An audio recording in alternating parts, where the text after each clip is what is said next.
రాష్ట్ర వ్యాప్తంగా రిజర్వేషన్ల చర్చ జరుగుతూ ఉంది. బీజేపీ అధికారంలోకి వస్తే రిజర్వేషన్లు రద్దు చేస్తామంటూ కూడా కాంగ్రెస్ ఆరోపిస్తుంది. దీనికి సంబంధించి మాట్లాడడానికి రాజ్యసభ సభ్యురాలు రేణుకా చౌదరి గారు ఉన్నారు. మేడం, ఎన్నికల వేళ రిజర్వేషన్ల చర్చ తెర మీదకి తీసుకొచ్చారు. ముఖ్యమంత్రి చేసిన వ్యాఖ్యలు దేశవ్యాప్తంగా చర్చ జరుగుతుంది.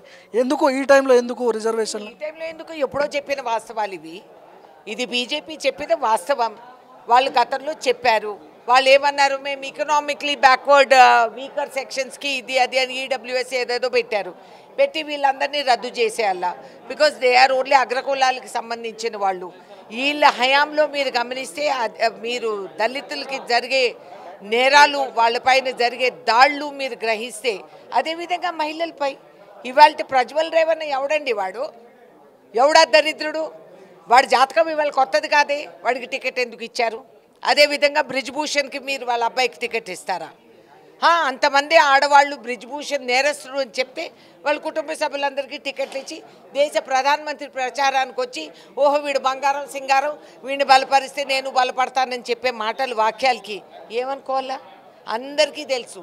డెఫినెట్గా ఇప్పుడు ఆయన ఏం చెప్తున్నాడు, మీరు మాట ఇవ్వండి ఎస్సీ ఎస్టీలకి, మీరు వాళ్ళు కోటా తీసుకొని ముస్లిమ్స్కి ఇవ్వరు, హిందూ మహిళా మంగళసూత్రాలు ముస్లిమ్స్కి ఇచ్చేసారు. ఈ దేశ ప్రధానమంత్రి ఈ దేశంలో ఉండే ముస్లిమ్స్కి ప్రధానమంత్రి కాదా? ఎలా మాట్లాడుతున్నారు అట్లా? రాజ్యాంగం ఇచ్చిన హక్కులతో వాళ్ళు ఈ దేశంలో బతుకుతున్నారు. వీళ్ళు పెట్టిన భిక్షం కాదు, వీళ్ళ ఆస్తిలో వాటా కాదు. ముస్లిమ్స్ అక్కర్లేదా? విదేశాల్లో ముస్లిమ్స్ ఏం మాట్లాడుతున్నారు ఆయనకు అర్థమైందా? ఎంతమంది హిందూస్ విదేశాలు ముస్లిం రాజ్యాల్లో వాళ్ళు బతుకుతున్నారు, సంపాదించుకుంటున్నారు. వాళ్ళందరూ ఆశ్చర్యపోయి కంగారు పడి ఫోన్లు చేసి కంగారు పడుతుంటే అసలు లోకజ్ఞానం ఉన్నోళ్ళు ఎవరన్నా ఇట్లా మాట్లాడతారా? చాలా శోచనీయం, సిగ్గుచేటు. అమిత్ షా వీడియో మార్ఫింగ్ చేసి మీరు సోషల్ మీడియాలో పోస్ట్ చేశారనే విమర్శలు చేస్తున్నారు.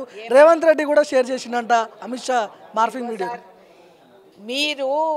మీకు చేతకాంతనం బీజేపీకి ఈ ఫేక్ వీడియోలు ఆదర్శంగా తీసుకొని ఉండేది మీరే. సగం మీరే సృష్టిస్తారు. అది ఫేక్ వీడియో అయితే నువ్వు అదెందుకు ఆపుకోలేకపోయారు అమిత్ షా గారు? దేనికి ఉండేది హోమ్ మినిస్ట్రీ? ఎందుకు మీరు చర్య తీసుకోలేకపోయారు? ఏమీ లేకపోతే ఎన్నికల్లో ఇప్పుడు తీసుకొచ్చి రేవంత్ రెడ్డిని ఎత్తిన రుద్దాలి. ఎంతకుముందు మొన్నటి వరకు ఈడీలు పీడీలు వీళ్ళందరూ వచ్చేవాళ్ళు. ఇప్పుడు అదందరూ పబ్లిక్కి తెలిసిపోయింది కాబట్టి పనికిరాదని కొత్త మోడస్ ఆపరాండి ఇది. ఎన్నికల్లో ఆయన సమన్ చేస్తారు ఢిల్లీ పోలీస్. ఏ హక్కుతో ఢిల్లీ పోలీస్ ఇక్కడ తెలంగాణలో కూర్చొని ఉన్నారు? ఎట్లొచ్చారు? ఏ పర్మిట్, వాట్ పర్మిషన్, దేనికి వచ్చారు, ఏం వారెంట్ కింద వచ్చారు? వచ్చి కాంగ్రెస్ సోషల్ మీడియా పిల్లల్ని, అమాయకుల్ని, వాళ్ళ కుటుంబాలని పోషించుకునే దానికి పని చేసుకునే వాళ్ళని అందరినీ తీసుకెళ్ళి అడ్రస్ లేకుండా అయిపు చేశారు. ఏమనుకుంటున్నారు? ఈ పప్పులు తెలంగాణలో ఉడకవు. నువ్వు రేవంత్ రెడ్డిని ఎంత గెలుకుతావో అంత మేము బలపడతాం. ఇక్కడ 10 ఏళ్ళు బీజేపీ కేంద్రంలో అధికారంలో ఉంది. అప్పటి వరకు రిజర్వేషన్ల అంశమే రాలేదు. 10 ఏళ్లలో ఎక్కడ కూడా రిజర్వేషన్ల గురించి చర్చ లేదు.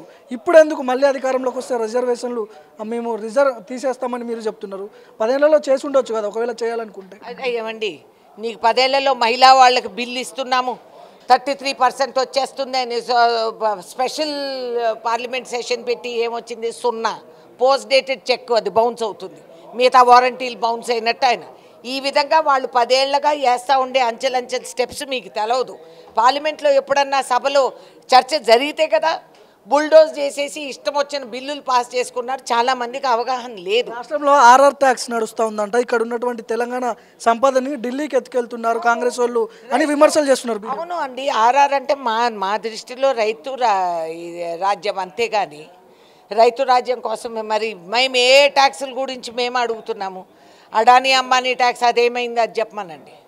అది చెప్పినప్పుడు మేము చెప్తాం. మేమేం ప్రత్యేకంగా ఎవరికి ఆర్ఆర్లు ఇవ్వలేదు. సో వాళ్ళు చెప్పే నేరాలు, వాళ్ళు చెప్పేటన్ని పచ్చి అసత్యాలండి. నిజం అనే స్పెల్లింగ్ రాని బీజేపీ, న్యాయం అనేది ఆ జాతకంలో లేని బీజేపీ, అసలు నిరూపిస్తాం అనే ఆలోచన లేని బీజేపీ అమానుషంగా దాడులు చేసి అమాయక ప్రజల్ని భయపెట్టించి దిగ్భ్రాంతి చేసి వాళ్ళతో వాళ్ళు ఎలక్షన్స్ గెలుస్తున్నారని వాళ్ళ భ్రమపడుతున్నారు. 400 బార్ రేనేదో యార్. కేసీఆర్ కూడా అంటున్నాడు మీరు 5 ఏళ్ళ అధికారంలో ఉండరంట ఇక్కడ. ఆయన పాపం ఏం చెప్పినా నేను క్షమిస్తాను. పాపం బుర్ర చెడిపోయింది కదా, ఓడిపోయినాడు కదా.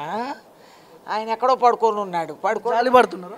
అంతే మరి ఏం చేయాలా మనము. గాయపడినోడు ఇంకొక తాపుదంతే లాభం లేదు. It's okay. ఆయన ఏదో మాట్లాడుతూ ఉంటాడు, అందరికీ తెలుసు. అలా మాట్లాడి మాట్లాడి మాట్లాడి ఈ పరిస్థితికి వచ్చాడు. ఆయన మా జోష్యం చెప్పే బదులు ఆయన జాతకం జోష్యం చెప్పుకోమనండి. కాంగ్రెస్ వచ్చిన 3-4 నెలల్లోనే వ్యతిరేకత పెరిగింది. 6 గ్యారెంటీల విషయంలో మీరు ఫెయిల్ అయ్యారని చెప్తున్నారు కదా. అబ్బా 6 గ్యారెంటీ బీజేపీ బీఆర్ఎస్ ఇద్దరు ఒకటి కలిసి ఆడే నాటకాలు ఇవన్నీ. మేము ఫెయిల్ అయినామా పాస్ అయ్యామా రిజల్ట్ వచ్చినాక మాట్లాడదాం. ఎన్ని సీట్లు ఎక్స్పెక్ట్ చేస్తున్నారు తెలంగాణ? 17కు 17 గెలవాలనే ధీమాలో మేము దిగాం. సో యూ విల్ సీ మేము ఎన్ని గెలుస్తామని.